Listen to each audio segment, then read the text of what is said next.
Hello friends, welcome to the learning classes. आप सभी का लर्निंग क्लासेस में स्वागत है। Good morning. आज की क्लास हम लोगों की जीके जीएस की है। ऐसे क्वेश्चंस जो प्रीवियस ईयर्स पूछे गए हैं और फिर पूछे जाने की बहुत ज्यादा चांसेस है, 100% चांसेस है। इसी वजह से मैंने थंबनेल में यही लिखा है कि फिर यहीं से पूछा जाएगा। और हम लोग अराउंड 40 क्वेश्चंस डिस्कस करेंगे। ये क्लास 5 है। प्लीज नोटबुक लेकर के बैठें, क्योंकि इंपॉर्टेंट इंफॉर्मेशन या फिर सवाल से भी जो इंपॉर्टेंट इंफॉर्मेशन है उसको नोट डाउन करना आप लोगों के लिए बहुत जरूरी है, उसको जहन नशीन करना बहुत जरूरी है। दोस्तों, बिना किसी देरी के क्लास की शुरुआत करते हैं। ये आप लोगों के लिए प्लीज चैनल को सब्सक्राइब कर लीजिए, वीडियो को लाइक जरूर कीजिए, शेयर जरूर कीजिए, बेल आइकन को प्रेस कर लीजिए ताकि अगली क्लास की नोटिफिकेशन आप तक सबसे पहले पहुंच जाए। दोस्तों, चलते हैं पहला क्वेश्चन की तरफ। पहला क्वेश्चन ये है कि match the list 1 with list 2 and select the correct answer using the codes given below the list. यहां पे जैसे लिस्ट 1 से लिस्ट 2 को जो है ना मैच करना है, तो गरीबी हटाओ। तो ये जो नारा है, गरीबी हटाओ, save democracy, land to the tiller, protect the self respect of Telugus, तो ये नारा है, ये किसके द्वारा दिया गया है? गरीबी हटाओ दिया गया था इंदिरा कांग्रेस के तरफ से। Protect the self respect of Telugu ये दिया गया था एनटी रामाराव के साइड से। तो अब देखते हैं, A2 है, यहां पे 2 है। अब जैसे अगर नीचे वाले ऑप्शन पे जाऊं, A2 यहां भी है। तो दोस्तों, जो उसके बाद आगे चलते हैं। Save democracy, protect the self respect of Telugus, NT Ramarao के साइड से दिया था। डी के लिए 4 है, तो यहां भी है, यहां भी है। तो अभी भी क्वेश्चन हल नहीं हो पाया है। इस वजह से सेव डेमोक्रेसी जो दिया गया था वो जनता पार्टी के द्वारा दिया गया। सेव डेमोक्रेसी का जो नारा दिया गया था वो जनता पार्टी के द्वारा दिया गया था। तो बी का जो 3 होगा। अब बी जो ना 3 नहीं है दूसरे ऑप्शन में, बी 1 है और बी 4 है। तो इस वजह से जो ऑप्शन सही होगा वो बी सही हो जाएगा। ये आप लोगों को नोट डाउन करना है कि जो गरीबी हटाओ नारा दिया गया था वो इंदिरा कांग्रेस के तरफ से दिया गया था। सेफ डेमोक्रेसी जनता पार्टी के द्वारा दिया गया था। लैंड टू टीलर जो दिया गया था वो लेफ्ट फ्रंट के द्वारा दिया गया था नारा। Protect the self respect of Telugu ये जो नारा दिया गया था वह एनटी रामाराव के द्वारा दिया गया था। तो ये नोट डाउन कर लीजिए किसके द्वारा दिया गया था, इससे क्वेश्चंस आ सकते हैं। दोस्तों, आगे बढ़ते हैं। Which of the following was formed under the influence of Russian Revolution and USSR? निम्नलिखित में से कौन सा रूसी क्रांति तथा यूएसएसआर के प्रभाव के तहत निर्मित हुआ था? The Communist Party of Great Britain, great Britain का साम्यवादी दल communist party. The conference of the people of the East 1920, पूर्व के लोगों का सम्मेलन 1920। दी कमिंटन, तो क्या कौन से जो ना ऑर्गेनाइजेशंस या कौन सी पार्टीज जो ना फॉर्म हुए थे under the influence of Russian revolution and USSR? कौन सा रूसी क्रांति तथा यूएसएसआर के प्रभाव के तहत निर्मित हुआ था? दोस्तों, the Communist Party of Great Britain ये भी इसके निर्मित हुआ था in USSR and Russian Revolution के प्रभाव में। तो A is the correct option. The conference of the people of the East 1920 ये भी निर्मित हुआ था यूएसएसआर एंड रशियन रेवोल्यूशन के प्रभाव में। और कमिंटन ये भी जो है ना निर्मित हुआ था। तो ए बी सी जब एक से ज्यादा सही हो जाए तो D is the correct option. दोस्तों, आगे बढ़ते हैं। Who said the basic cause of problems facing Bharat is the neglect of its nationality identity? किसने कहा था अपनी राष्ट्रीय पहचान की उपेक्षा भारत की समस्याओं का मूलभूत कारण है? दीनदयाल उपाध्याय ने कहा था, केशव बलिराम हेडगेवार ने कहा था, माधव सदाशिव गोलवालकर ने कहा था। किसने कहा था? तो दोस्तों, ये जो कॉल है या राय है अपनी राष्ट्रीय पहचान की उपेक्षा भारत की समस्याओं का मूलभूत कारण है, ये दीनदयाल उपाध्याय के द्वारा कहा गया था। तो इस वजह से A is the correct option. आगे बढ़ते हैं। Which of the following was the major demand of peasants participating in non cooperation movement? निम्नलिखित में से असहयोग आंदोलन में भाग लेने वाले खेतीहारों की प्रमुख मांग कौन सी थी? खेतीहारों, किसान, किसान।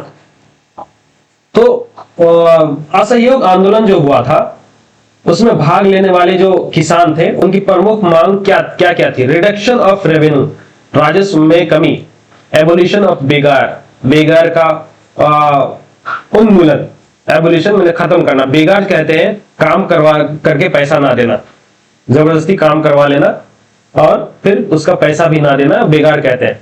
तो दोस्तों रिडक्शन ऑफ रेवेन्यू ये तो था ही, राजस्व की कमी। एबोलिशन ऑफ बेगार इसकी भी मांग थी। Open the entry of peasants in the forest area to graze their cattles, collect fuel, wood and fruits. वन क्षेत्रों में अपने पशुओं को चराने, ईंधन की लकड़ी तथा फल इकट्ठा करने हेतु खेतीहारों का प्रवेश खोलना ये नहीं था।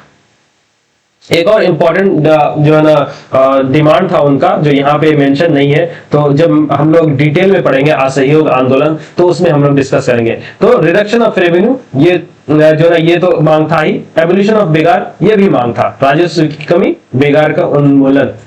तो A B are the correct. जब एक से ज्यादा सही हो जाए तो D is the correct option. दोस्तों आगे बढ़ते हैं।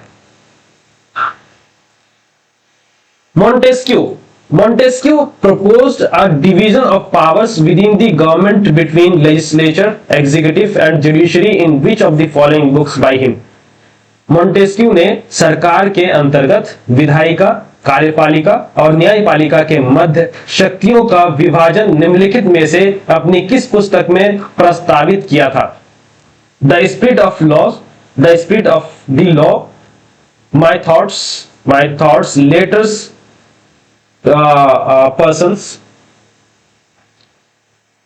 पर्सनेज, इनमें से कौन सी किताब में उन्होंने जो सरकार के अंतर्गत विधायिका, कार्यपालिका और न्यायपालिका के मध्य शक्तियों का विभाजन के बारे में बताया? तो दोस्तों उनकी जो किताब है the spirit of the laws, इसमें उन्होंने उसका उल्लेख किया है।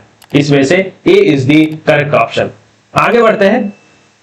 Which of the following was the main cause of deforestation during the British rule in India? British rule जब इंडिया में था, अंग्रेज जब यहाँ पे थे तो वो लोग बहुत ही ज्यादा जंगलों को काट रहे थे। उनका मेन कॉज क्या था, काटने का कारण क्या था? निम्नलिखित में से ब्रिटिश शासन के दौरान भारतवर्ष के अंतर्गत निर्वनीकरण का कौन सा मुख्य कारण है? To meet the demand of sleepers on the railway tracks and the supply of timbers for the Royal Navy, railway के मांगों पर तख्तों की मांग को पूरा करना तथा शाही नौसेना के लिए इमारती लकड़ी की आपूर्ति करना। ये बिल्कुल सही है। इसके लिए उन्होंने जंगलें, पेड़ों को बहुत ज्यादा काट दिया था। To meet the demand of plant forest and plantation of tea and coffee, नियोजित वनों की मांग को पूरा करना तथा चाय एवं कॉफी का वृक्षारोपण करना, यह भी सही था। चाय और कॉफी के पेड़ों को लगाने के लिए और प्लांट फॉरेस्ट एंड प्लांटेशन जो वो लोग लगाना चाह रहे थे या वृक्ष रोपण करना चाहते, जो भी पेड़ लगाना उसको हटा करके जो जंगल थे वो उनके लिए ज्यादा कामगार नहीं साबित हो रहे थे, तो उनको हटा करके दूसरा कोई पेड़ लगाना या फिर कॉफी या चाय के पेड़ लगाने के लिए वो लोग जो है ना डिफॉरेस्टेशन कर रहे थे या फिर जंगलों को काट रहे थे। तो ये भी सही है।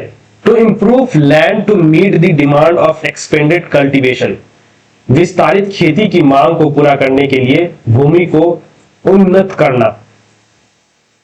Expanded, the demand of expanded cultivation, ज्यादा खेती करने के लिए, वो लैंड को ज्यादा खेती करने के लिए लैंड को इंप्रूव ज्यादा करना होता है, इस वजह से वो लोग डिफॉरेस्टेशन कर रहे थे। सी भी सही है। जब ए बी सी सही हो तो D is the correct option. एक से ज्यादा सही है, इस वजह से D is the correct option. आगे बढ़ते हैं। Which organisation of India has the motto धर्मो रक्षति रक्षिता, law protects when it is protected. Bharat की किस संस्था का आदर्श वाक्य है धर्मो रक्षति रक्षित? धर्मो रक्षति रक्षित, कानून तभी रक्षा करता है जब उसकी रक्षा की जाती है। तो दोस्तों, the Research and Analysis wing, अनुसंधान और विश्लेषण विंग, भारतीय सेना, the Indian army, the Indian supreme court, Bharat का सर्वोच्च न्यायालय, कौन सा सही है? दोस्तों, ये जो मोटो है धर्मो रक्षति रक्षिता, law protects when it is protected, ये the Research and Analysis Wing का मोटो है, इस वजह से A is the correct option. दोस्तों, आगे बढ़ते हैं। Which of the following movements was led and successful under the leadership of Sardar Vallabhbhai Patel? Sardar Vallabhbhai Patel की लीडरशिप के अंदर कौन सा मूवमेंट जो है ना लीड किया गया था और सक्सेसफुल भी हुआ था? यानी सरदार वल्लभ भाई पटेल कौन से मूवमेंट को लीड किए थे और वो सक्सेसफुल भी हुआ था? निम्नलिखित आंदोलनों में से किसका सरदार वल्लभ भाई पटेल द्वारा नेतृत्व किया गया और वो सफल भी रहा था? A, satyagraha in support of Kheda peasants Gujarat, Kheda खेतिहारों के समर्थन में सत्याग्रह गुजरात में जो हुआ था।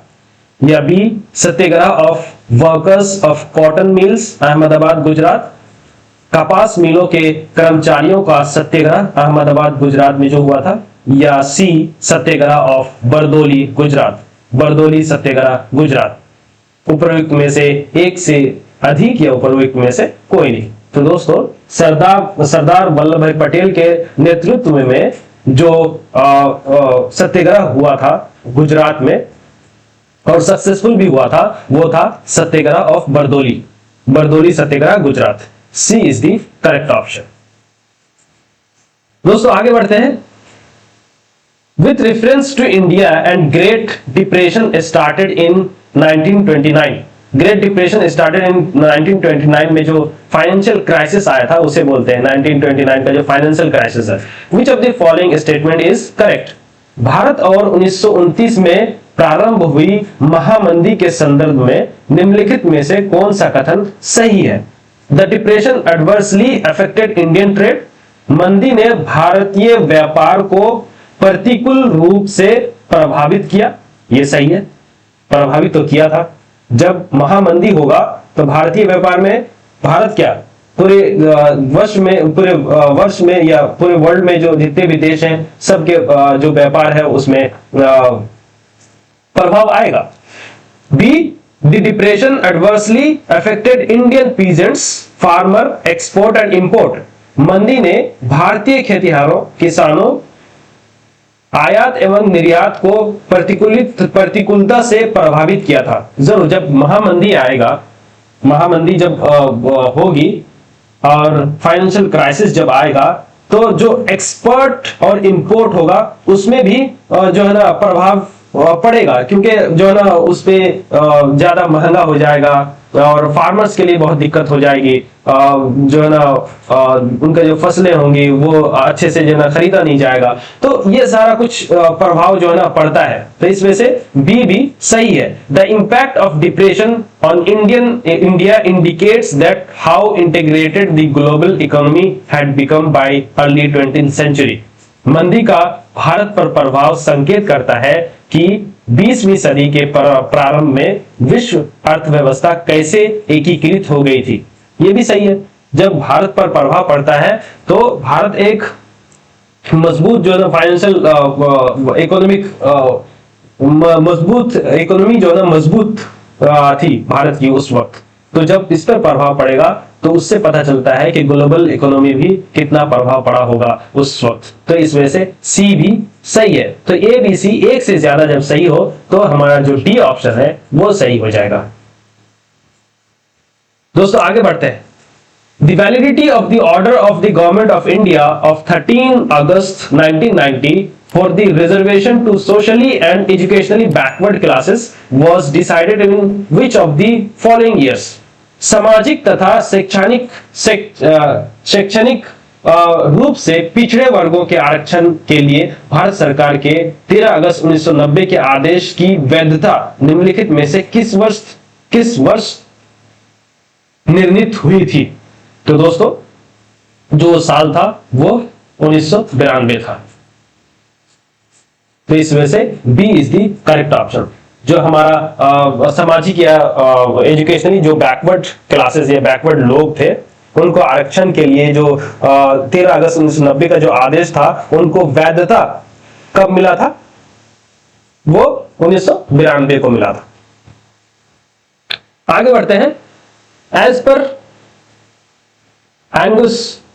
पर Angus Maddison book, Angus Maddison नाम है किसी लेखक का, उसकी जो बुक है the world economy historical statistics, what was the contribution of Bharat India in percentage in world GDP during ancient times.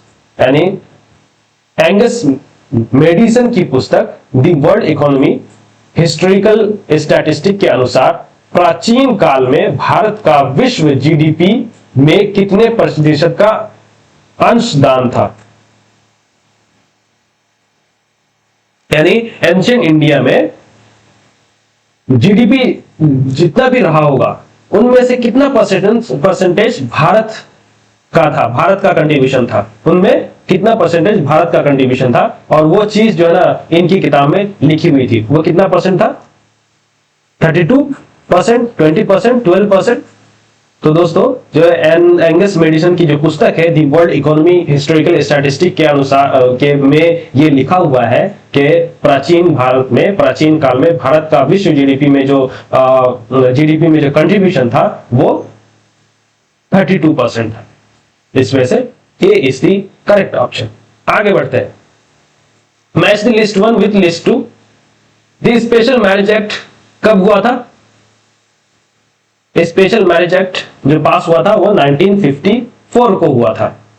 The dowry prohibition act, the equal remuneration act, the independence incident representation of women prohibition act.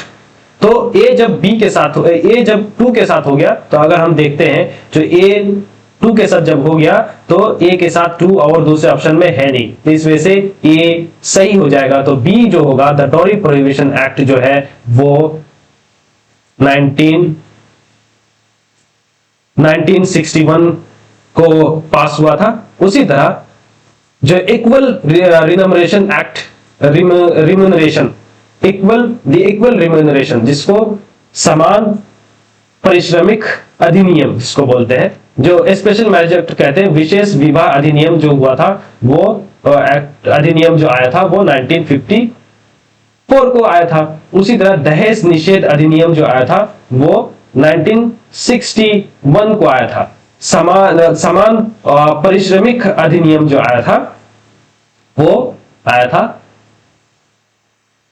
1976 को आया था। और नारी अशिष्ट प्रतिनिधित्व अधिनियम जो आया था वो 1986 को आया था। ये जरूर जो है ना ये चारों चीजों का एक जगह लिख करके उसको जरूर ज़हन नशीन कीजिए, इससे सवाल इंपॉर्टेंटली आते हैं। तो बी का 4 है, सी का 1 है, डी का 3 है, इस वजह से A is the correct option.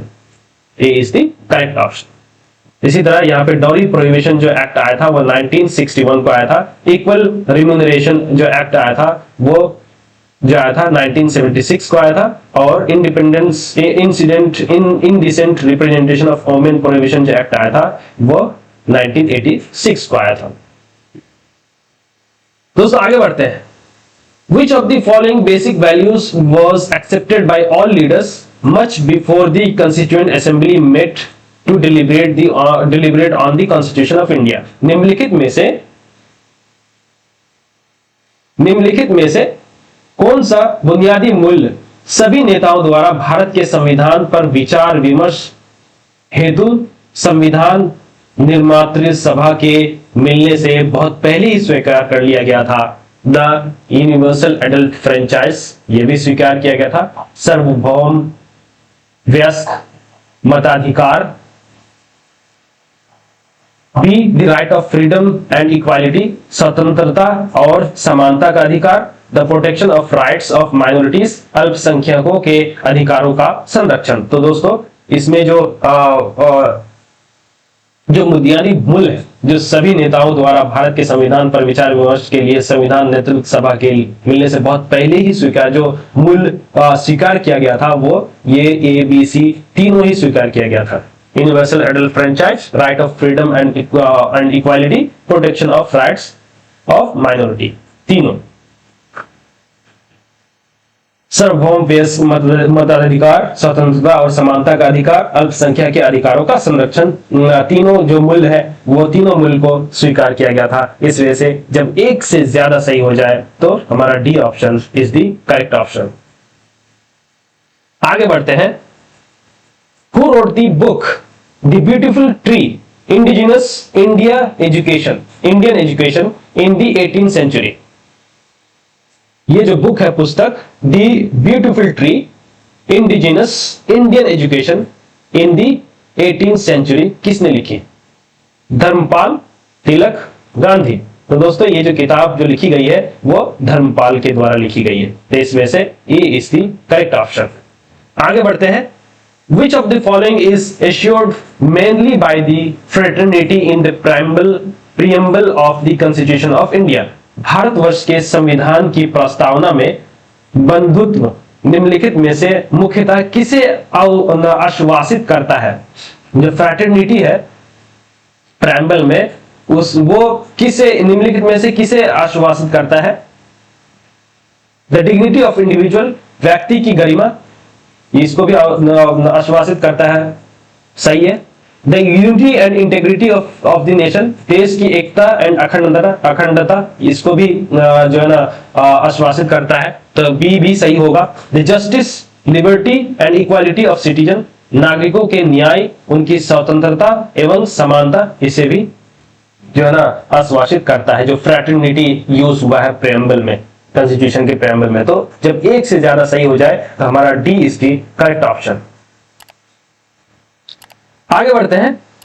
Who among the following said Indian judiciary suffers from luxurious litigation? इनमें से किसने भारतीय न्यायपालिका विलासी मुकदमेबाजी से ग्रसित है?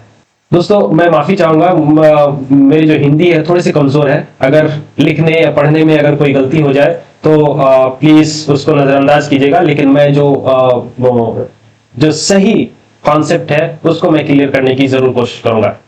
तो हु अमंग द फॉलोइंग, इनमें से किसने कहा था कि भारतीय न्यायपालिका विलासी मुकदमेबाजी से ग्रस्त है? तो किसने कहा था? ये जस्टिस दीपक मिश्रा, ये जस्टिस है, जस्टिस रंजन गोगोई और जस्टिस या फिर जस्टिस एन रमन्ना। दीपक मिश्रा ने कहा था या रंजन गोगोई ने कहा था, एन बी रमन्ना ने कहा था। दोस्तों भारतीय न्यायपालिका विलासी मुकदमेबाजी से ग्रस्त है, तो एन बी रमन्ना के द्वारा कहा गया था, इस वजह से C is the correct option. दोस्तों आगे बढ़ते हैं। Which one of the following is not a gaseous biogeochemical cycle in ecosystem? Phosphorus cycle, phosphorus चक्र, निम्नलिखित में से कौन सा पारिस्थितिक तंत्र में गैसीय जैव भू रासायनिक चक्र नहीं है पूछा गया है। दोस्तों ऑक्सीजन साइकिल जो है ना, ये पारिस्थितिक तंत्र में गैसीय जैव भू रासायनिक चक्र है, मतलब ऑक्सीजन है, नाइट्रोजन भी है। तो जो नहीं पूछा गया है वो फॉस्फोरस साइकिल नहीं है, फॉस्फोरस साइकिल नहीं है, फॉस्फोरस चक्र नहीं है। ऑक्सीजन साइकिल को ऑक्सीजन चक्र कहते हैं, नाइट्रोजन साइकिल को नाइट्रोजन चक्र कहते हैं। तो दोस्तों जो नहीं है, जो गैसीय जैव भू रासायनिक चक्र नहीं है, वो ए है, फॉस्फोरस साइकिल नहीं है। तो इस वजह से ये इज द करेक्ट ऑप्शन। दोस्तों आगे बढ़ते हैं। Which of the following organisms convert inorganic substances into organic compounds using sunlight in the presence of chlorophyll। निम्नलिखित में से कौन सा जीव क्लोरोफिल की उपस्थिति में सूर्य के प्रकाश का उपयोग कर अकार्बनिक पदार्थ को कार्बनिक यौगिकों में परिवर्तित करता है? दोस्तों इनमें से कौन सा ऑर्गेनिज्म कन्वर्ट करता है इनऑर्गेनिक सब्सटेंसेस में? कन्वर्ट इनऑर्गेनिक सब्सटेंसेस, ये कौन से ऑर्गेनिज्म है? इनमें से कौन सा जीव, ऑर्गेनिजम्स जीव बोलते हैं, जीव जो है ना अकार्बनिक, इनऑर्गेनिक सब्सटेंसेस अकार्बनिक, यानी इनमें से कौन सा जीव अकार्बनिक सब्सटेंस को कार्बनिक यौगिकों, ऑर्गेनिक कंपाउंड्स यौगिकों में सनलाइट का यूज करके कन्वर्ट करता है in the presence of chlorophylls. Chlorophylls की उपस्थिति में इनमें से कौन सा जीव क्लोरोफिल्स की उपस्थिति में सूर्य के प्रकाश का उपयोग करके अकार्बनिक पदार्थों को कार्बनिक यौगिकों में परिवर्तित करता है? Autotrophs, certain bacteria, animals. तो दोस्तों जो वो जीव जो अकार्बनिक सब्सटेंस को कार्बनिक यौगिकों में तब्दील कर पाता है सनलाइट का यूज करके और क्लोरोफिल की उपस्थिति में कर पाता है, वो ऑटोट्रोप्स है और सर्टेन बैक्टीरिया है। इस वजह से ए बी दोनों सही है। तो जब एक से ज्यादा सही हो जाए तो D is the correct option. दोस्तों आगे बढ़ते हैं। Which of the following has higher energy level and shorter wavelength? दोस्तों निम्नलिखित में से किसके पास उच्च ऊर्जा स्तर है और छोटा तरंगदैर्ध्य है, यानी शॉर्टर वेवलेंथ है? Infrared radiation, ultraviolet radiation, visible radiation. तो दोस्तों इसका सही ऑप्शन है D is the correct option. पराबैंगनी विकिरण, इंफ्रारेड रेडिएशन जिसको अवरक्त विकिरण कहते हैं, विकिरण और विजिबल दृश्यमान विकिरण कहते हैं इसको। तो निम्नलिखित में से किसके पास उच्च ऊर्जा स्तर और छोटा तरंग शॉर्टर वेवलेंथ जिसको बोलते हैं तरंगदैर्ध्य है, वो पराबैंगनी विकिरण है। आगे बढ़ते हैं। The process of progressive chemical accumulation of non-degradable chemicals at each tropic level is known as। प्रत्येक कोशीय स्तर पर गैर अपघटनीय रसायनों के लगातार रासायनिक संचय की प्रक्रिया को किस रूप में जाना जाता है? किस रूप में जाना जाता है? जैविक आवर्धन, रूपात्मक आवर्धन, ताजनक आवर्धन, इंग्लिश में कहते हैं biomagnification, morphological magnification, thermogenic magnification. दोस्तों प्रत्येक कोशीय स्तर पर गैर अपघटनीय रसायनों के लगातार रासायनिक संचय की प्रक्रिया को जिस चीज के रूप में जाना जाता है वो है बायोलॉजिकल मैग्निफिकेशन, जैविक आवर्धन। इस वजह से A is the correct option. दोस्तों आगे बढ़ते हैं। The carrying capacity of a population is determined by it's. जनसंख्या की वहन क्षमता किसके द्वारा निर्धारित किया जाता है? वहन क्षमता जो कैरिंग कैपेसिटी होता है, वहन क्षमता जो होता है वो सीमित संसाधन के द्वारा जो है ना निर्धारित किया जाता है। पॉपुलेशन ग्रोथ के जरिए नहीं, नैटेलिटी जन्म दर के द्वारा भी नहीं होता है, जिससे A is the wrong option, B is the wrong option. तो सही ऑप्शन है लिमिटिंग रिसोर्सेस, सीमित संसाधन के जरिए ही जो है ना वहन क्षमता, जनसंख्या की वहन क्षमता जो है ना निर्धारित की जाती है। आगे बढ़ते हैं। मैथेमोग्लोबिनीमिया निम्नलिखित में से किससे दूषित पानी पीने के कारण होता है? Methemoglobinemia is caused by the drinking of water contaminated, यानी किससे दूषित पानी, किस चीज से दूषित पानी पीने से ये जो मैथेमोग्लोबिनीमिया बीमारी है वो होती है? Nitrate, cadmium, phosphate. तो दोस्तों अच्छा, नाइट्रेट से प्रदूषित पानी अगर कोई बंदा पी लेता है तो उसको जो बीमारी होती है वो मैथेमोग्लोबिनिया बीमारी होती है। इस वजह से A is the correct option. दोस्तों आगे बढ़ते हैं। The flow of energy in an ecosystem is, परितंत्र में ऊर्जा का प्रवाह क्या होता है? बहुदिशिक होता है, मल्टी डायरेक्शनल, यूनिडायरेक्शनल, एक दिशिक, ट्री डायरेक्शनल, त्रिदिशिक। तो दोस्तों जो परितंत्र में फ्लो ऑफ एनर्जी, इकोसिस्टम में जो एनर्जी का फ्लो होता है वो एक दिशिक होता है, यूनिडायरेक्शनल होता है। इस वजह से B is the correct option. आगे बढ़ते हैं। Which of the following are constituents of an ecosystem, निम्नलिखित में से कौन सा परितंत्र का संघटक है, यानी इकोसिस्टम जिससे बनता है, इकोसिस्टम का हिस्सा है, उसको बोल सकते हैं इकोसिस्टम का, परितंत्र का हिस्सा कौन कौन है इसमें से? एनिमल्स, प्लांट्स, माइक्रो ऑर्गेनिज्म, सूक्ष्म जीव, जंतु, पादप, सूक्ष्म जीव। तो दोस्तों इनमें से जो एनिमल है, प्लांट्स है, माइक्रो ऑर्गेनिज्म है, जंतु, पादप और सूक्ष्म जीव, सारा ही जो ना इकोसिस्टम का कंस्टिट्यूएंट्स है, पार्ट्स है। तो जब एक से ज्यादा सही हो जाए तो हमारा D option is the correct option. आगे बढ़ते हैं दोस्तों। विच of the following gases is produced from landfills, निम्नलिखित में से कौन सी गैस लैंडफिल से उत्पन्न होती है? सल्फर डाइऑक्साइड, मीथेन गैस या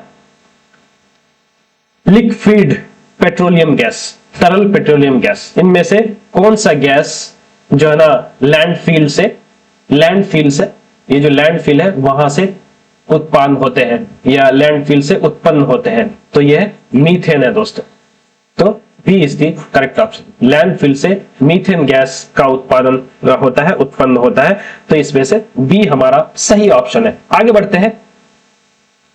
विच of the following represent the food chain in a forest, निम्नलिखित में से कौन सा जंगल में आहार श्रृंखला का प्रतिनिधित्व करता है? Plants, deer, lion, plants, frog, snake, plants, weeds, fish, पादप, हिरन, शेर, पादप, मेंढक, सांप, पादप, खरपतवार, मछली। तो दोस्तों इसका जो सही ऑप्शन है, यानी जंगल में आहार श्रृंखला का प्रतिनिधित्व जो करता है, फूड चेन जो होता है वो है प्लांट, डियर, लाइन है। इस वजह से A is the correct option. आगे बढ़ते हैं। In the environment plastics will not be decomposed by the action of, अच्छा आपको पता होगा कि जो जमीन के अंदर जो प्लास्टिक दबी रहती है, बहुत दिन से प्लास्टिक जब दबी रहती है तो वो आप देखे होंगे वो डिकम्पोज नहीं होता है, वो खत्म नहीं होता है, जैसा का तैसा ही रहता है। तो जो मिट्टी में जो बैक्टीरिया होती है, सैप्रोफाइट होता है, पैरासाइट होता है, क्या इससे डिकम्पोज होता है?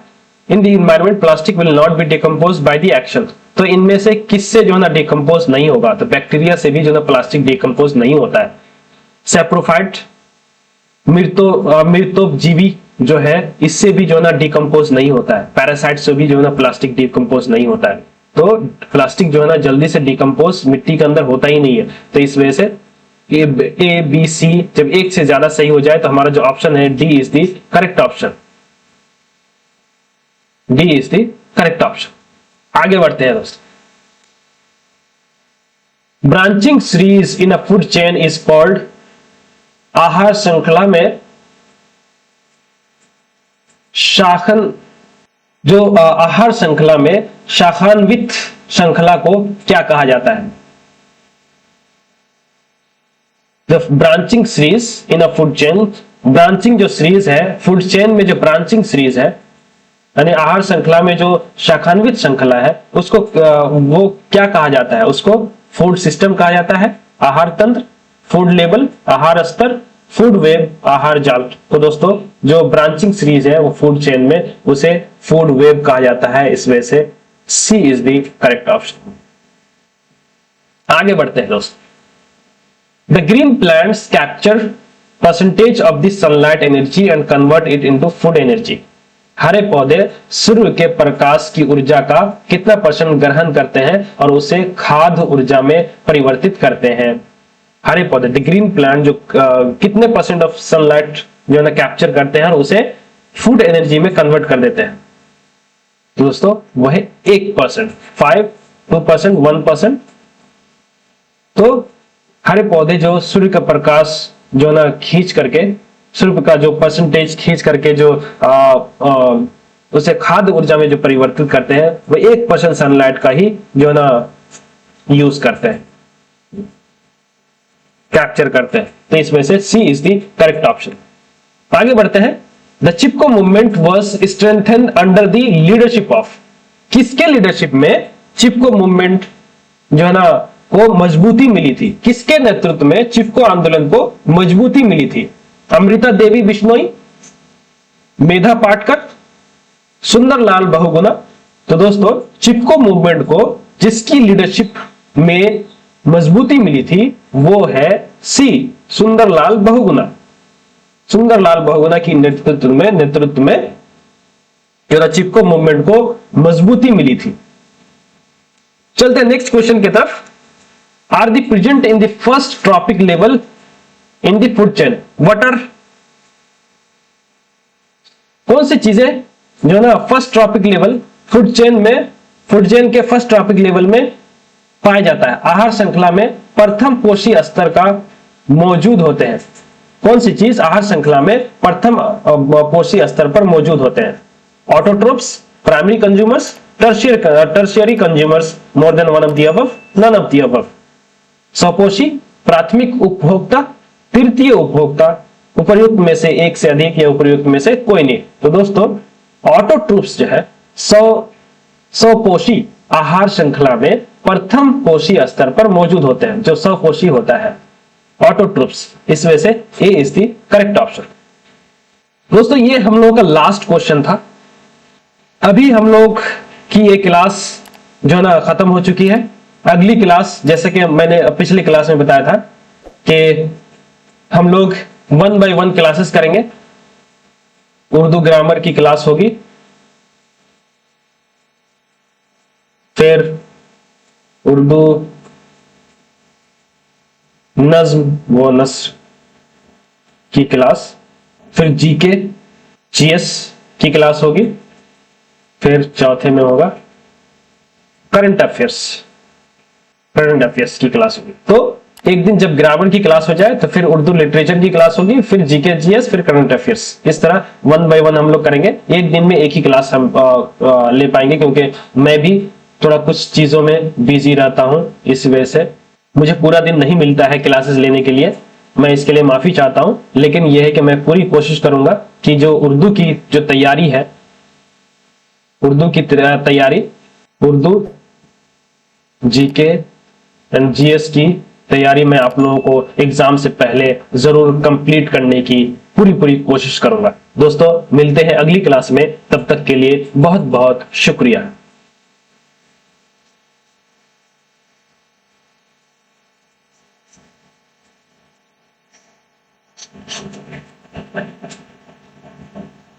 Thank you.